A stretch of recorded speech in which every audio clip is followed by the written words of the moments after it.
Hi there guys, welcome to another episode. We're back with the little red one. In the previous episode you saw that I got the engine started.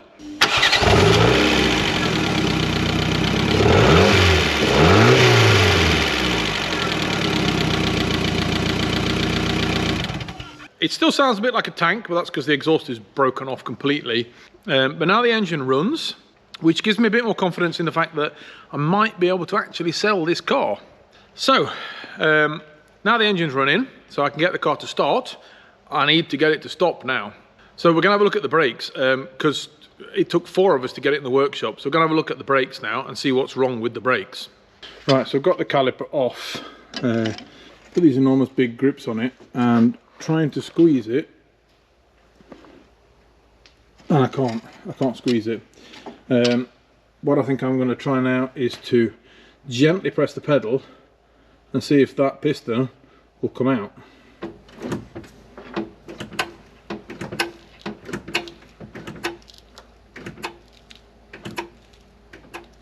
Right, well the piston came out.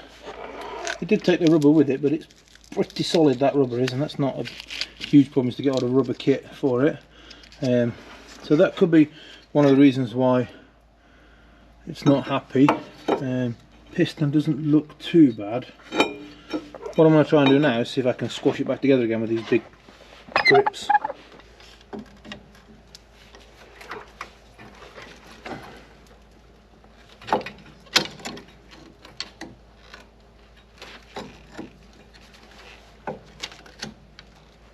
I'm not sure if it is the fact that with the grips I'm trying to squeeze it kind of wonky, or if it is the fact that it's totally and utterly seized, but I'm going to try and push it in with this tool because that pushes it dead straight back again, and see if that helps.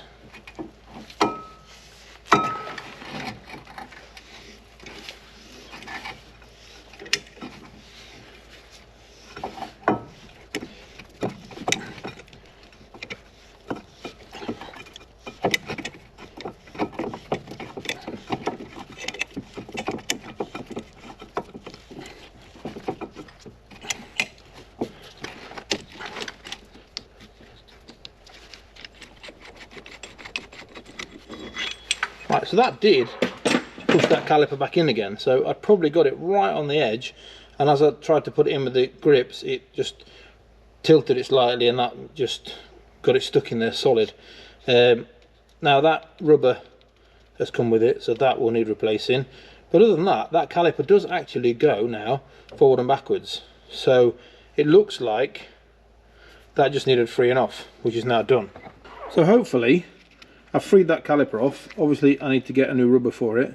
So yeah, that saved me a little bit. I think that was just what the problem was with that. What I need to do now is the back wheel, because that's also stuck, but that's got drums. So I'm going to put this back together again and then we'll move on to the back one.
Alright, so that is the front brake now sorted. Move on to the back one. So if you're ever doing any kind of brake work, I suggest getting one of these kits. They are really, really good. I mean, I used to use, and I still do sometimes, one of those big grips, but these ones just do slightly better job for it. I will put a link down below to one of these kits so you can get one if you need one. They are fairly cheap, to be quite honest, but they are really useful. Right, so I've got the rear drum apart.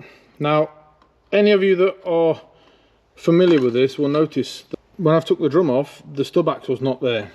Now this is going back to my training days as a Ford, and the Ford way to do it back then was to undo these 4 bolts at the back, and you take the complete stub axle and the drum out as one, and you never need to take that nut out of the middle there, because it is actually it's part of the wheel bearing in there. So if you take that apart and start tightening the wheel bearing up and down, you'll probably tighten it up too much and you'll destroy it. So Ford did say back then to take those 4 bolts out the back and take the whole drum and stub axle off.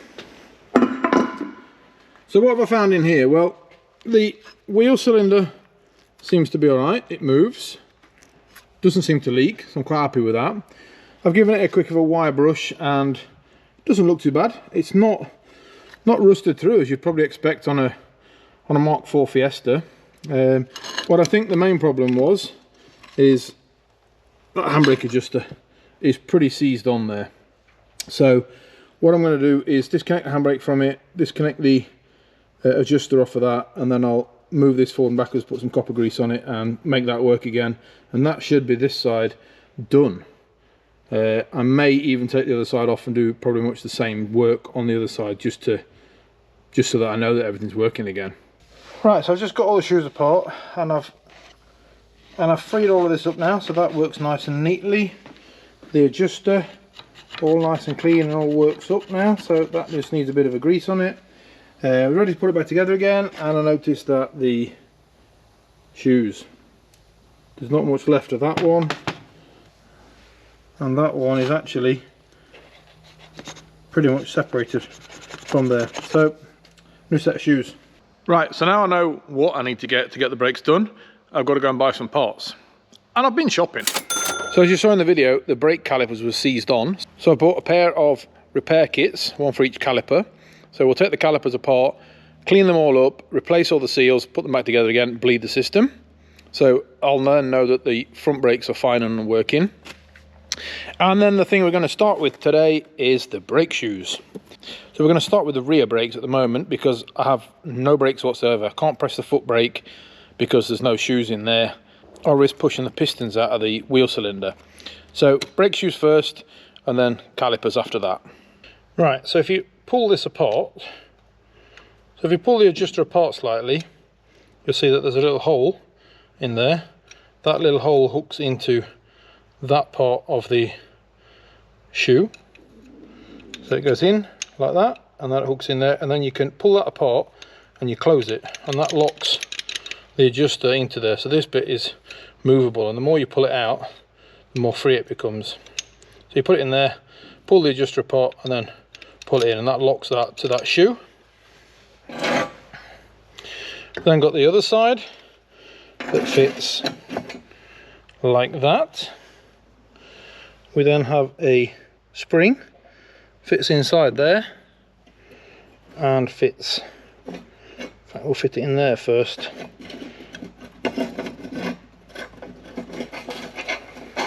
Fit it in there, and then we can bend that round. So that fits that one like that. And then we have this little tiny red spring that kind of hooks in behind everything. That goes in there. So that can be hooked in. That one there can be hooked in there. Like that. And then as we pull these apart, it then hooks in, and that is one set of shoes put together. Once it's fitted in, we'll then put that long spring in that keeps everything together. But that is a set of shoes put together. So now we just have to fit it. Right, so we've now got to get all of that onto the back plate. Now, we've got the handbrake cable here, which we can pull backwards. So that'll allow it to hook over to the handbrake lever. But we need to get the handbrake lever out. So we've got the shoe set up like that, and we've got the handbrake lever. And it fits into that hole there, but as soon as you let go of it, it hides. So a tip here is to pull that out and stuff a screwdriver into it. So that then holds the brake shoes apart. So that then holds that lever apart, and we can get it fitted on then.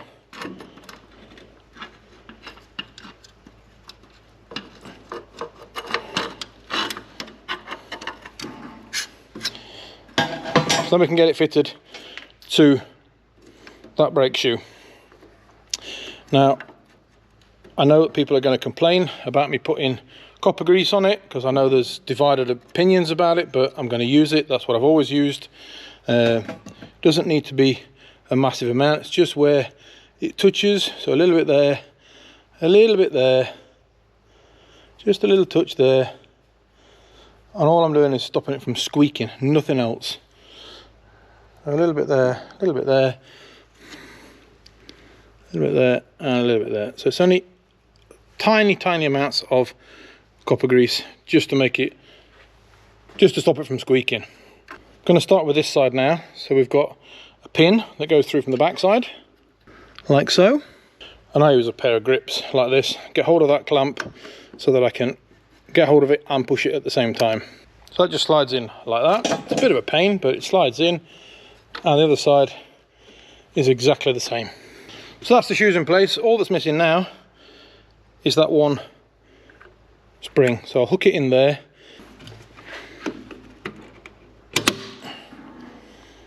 There we go.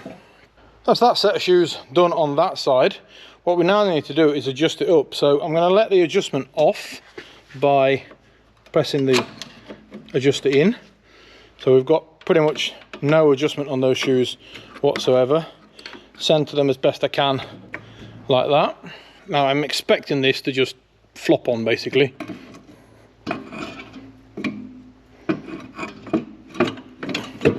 Which it does, it kind of just drops on there. It's got no resistance whatsoever. So what we need to do is then adjust these. Now I normally put a screwdriver in between the brake shoes and then wheel cylinder and force them apart, and we'll listen for a click, which isn't going to happen on this car. Well, it didn't click. Moved it out a bit and I can feel a slight resistance, but not a massive amount. So again, we'll move this. Normally that would click, but it isn't, probably because it's worn out.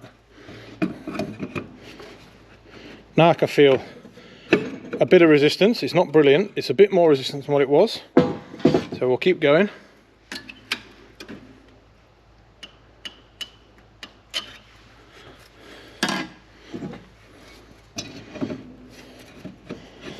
What we're after is, that's not bad, is resistance kind of all the way until the end. So I've got a bit of resistance there, but I can still pull it off fairly easily. So we're close.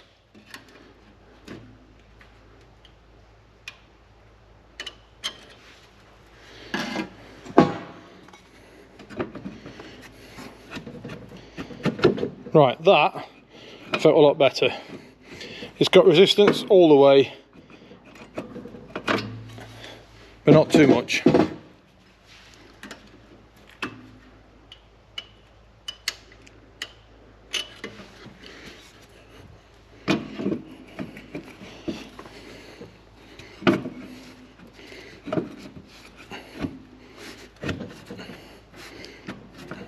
Right, that is good. I can move the drum around, it's got a slight resistance and it's nice and tight to go all the way around. So that's where I want to be with that one. So we'll put the bolts in on the back, then we'll go down to the other side. Right, so now we've got the drums on, we need to test the handbrake. I like to have about 3 or 4 clicks on the handbrake, so we're going to test that. 3 is about the maximum I can get out of that, so for me that's a nice little handbrake. Now one thing I didn't mention earlier, and I want to mention now, is that little screw there. Now that is the end of the handbrake cable. It goes down here through the car and it splits up then into 2, one for each side. Now you can adjust it on there. So if I'd have had 5 or 6 clicks on the handbrake, I would have adjusted it there to bring it back down to 3 or 4. But as I don't need to do that, I can then put this boot back over here. But that is an adjustment there. You can do it on there. As your brakes wear and your handbrake starts to get longer, a lot of people will adjust it there rather than taking the drums off and adjusting it the way we have. But so this is the way, but it's not the proper way to do it. It's only really for taking out small adjustments. So it's there, but try not to use it. Right, let's go on to the fronts then. Right, so we've got the calipers off the car. Now, in a previous video with Alice, I did this very same job. So what I'm going to do is I've put a hammer in between here just to stop that piston from coming out too far, and I'm going to blow air into there. Blowing air is a bit more controlled than trying to push it out with hydraulics and the brakes. And I've got a hammer there just to make sure it doesn't go flying across the workshop and break my neck or trap my fingers or anything like that. So that's just there to stop it from going too far. If it comes out a bit, then I can turn the hammer around and it's a bit smaller. I'll be able to push it out a bit further, and then I should be able to wiggle it out for hand.